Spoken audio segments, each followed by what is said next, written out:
Restorative justice really opens up the opportunity to have all people heard. It allows the harmed party to share about their experience, about the harm that was caused, and also allows the other party to really take responsibility for their actions. The 5 R's of restorative justice: repair, responsibility, reintegration, relationship, and respect. Having the sense of involvement in the community. It opens up the opportunity to have all people heard. They get to share from their perspective about the incident. I think of restoring their heart and minds as well as their souls, and providing that closure that they need. Restorative justice gives the community time to heal.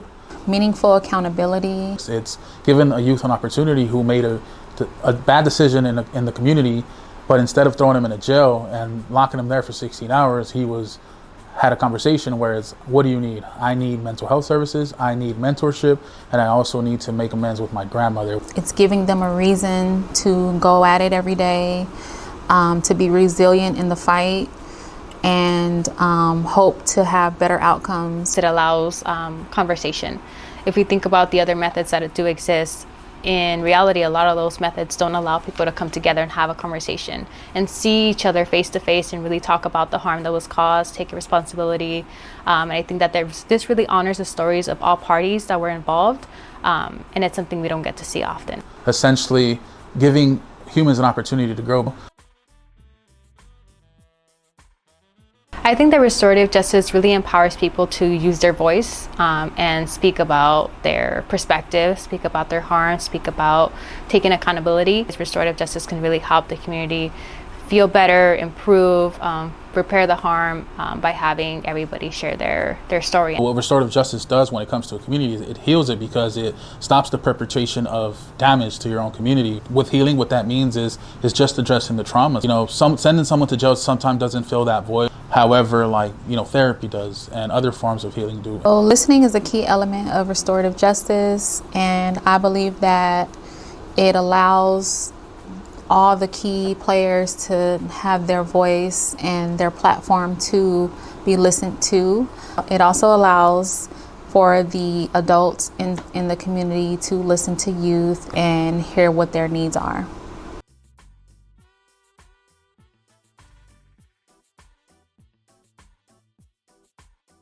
Well, circles are restorative justice practice. It's a method that has been around for a very long time. It allows folks from the community to gather. Starts off with everyone providing introductions and what they seek to get out of the circle itself.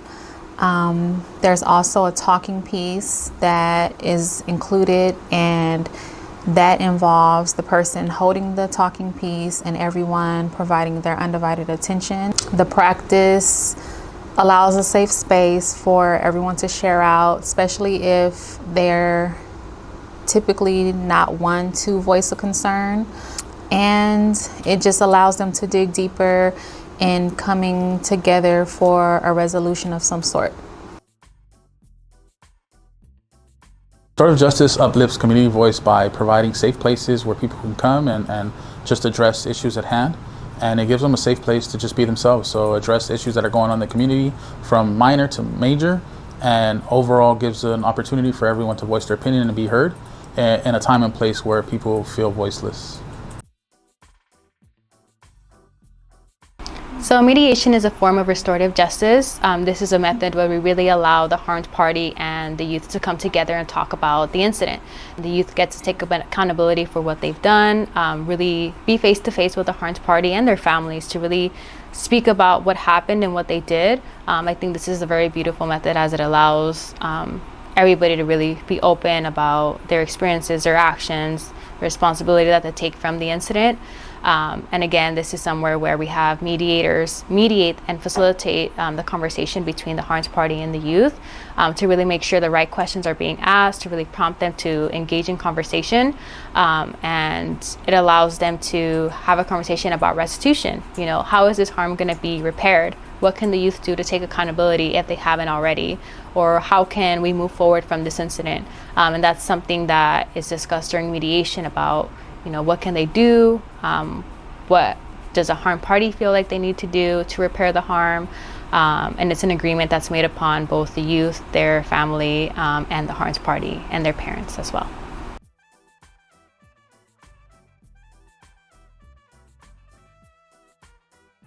African American boys and girls are disproportionately represented when it comes to the prison populations. So through restorative justice, addressing that issue and prioritizing young black males and females, it not only gives a voice to them, but it gives a voice to everyone that comes after them. The criminal justice system is centered in punitive and retributive actions that don't help address the needs of young black youth. They are introduced to the criminal justice system at an early age rather than being provided for to address their needs and concerns. So rather than introducing black youth into the carceral system, diversion and other restorative justice practices provide interventions that are geared to address their needs through a trauma-informed lens and provide tools for success and betterment for society.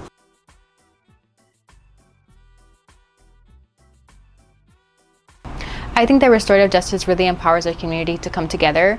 I think that it allows everybody to see that there's different ways to resolve conflict.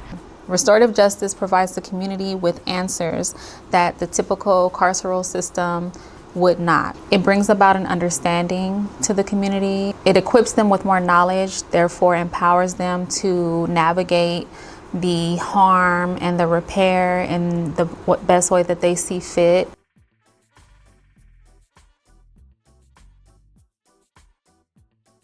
So as a restorative justice practitioner, I've seen some of the beauties of it. Sometime this year, I had a youth. He got into an altercation in the community that ultimately led him in custody, and he essentially brought a gun to school. It was a BB gun. He was connected to us in our services. He confided in me all the different traumas he went through throughout his life. He was abandoned by his mother. His older brother was addicted to substances, and he was being taken care of by his grandmother, who wasn't considered able-bodied. On top of this, he had mental health issues. He had straight Fs. He was expelled from school and hated going to school. But through mentorship and through empowering him through restorative justice practices, he then again switched his grades up. He went from a straight F student to A's and B's. He went to school every day. He had a therapist for over 6 months, and his lens on life changed. So through restorative justice, this young adult who would traditionally go to jail and be sitting in a cell had his needs addressed, which were he needed mental health, he needed mentorship, and he also needed to re-amend his relationship with his grandmother, which was ultimately successful. A story that comes to mind when I think about RJ practices is a story that was for a FARS family mediation, a parent and their child, where they really got to discuss about how they feel like they can improve their communication. The challenges that they were having at home was miscommunication, a lot of yelling, a lot of disrespectful language from both sides. And through the family mediation, the parent got to recognize that they too had to do something from their part to improve their communication and overall improve their relationship. And I feel that without the mediation itself, the parent wouldn't have been open-minded to see that from the youth's perspective. The youth was able to be open and share where they feel that their parent could improve to really get them to a space where they can have good communication and a good relationship. And the parent was open to hearing that and recognize that they too need to do better if they want to have a relationship.